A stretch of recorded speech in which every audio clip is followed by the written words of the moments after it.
Le commerce triangulaire. Le commerce triangulaire fait référence au commerce qui fut mis en place par divers États européens au XVIIe et XVIIIe siècle entre l'Europe, l'Afrique et les Amériques.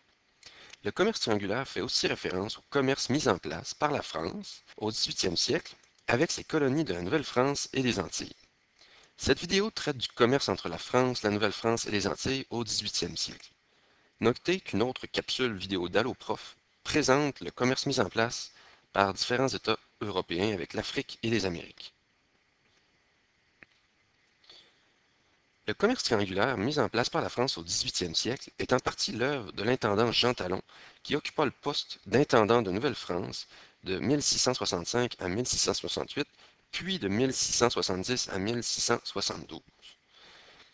Le commerce triangulaire s'inscrit logiquement dans les principes du mercantilisme. Le mercantilisme, c'est une doctrine économique datant des 16e et 17e siècles, selon laquelle on mesure la puissance d'un État à la quantité d'or et d'argent qu'il possède.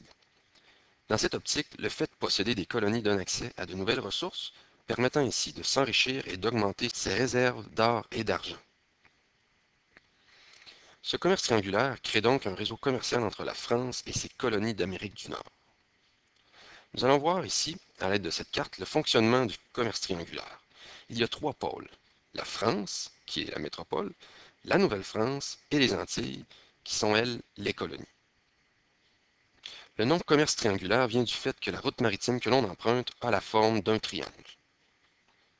À l'automne, des bateaux quittent la Nouvelle-France en direction des Antilles avec à leur bord diverses marchandises comme du blé, du bois, de la bière, du poisson et de la farine. Les bateaux qui partent des Antilles en direction de la France sont pour leur part chargés notamment de sucre, de tabac, de mélasse et de rhum.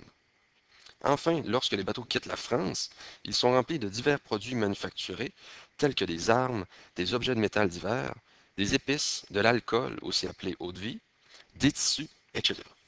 Ce voyage vers la Nouvelle-France s'effectue au début de l'été, car c'est un moment où le fleuve Saint-Laurent n'est plus paralysé par les glaces.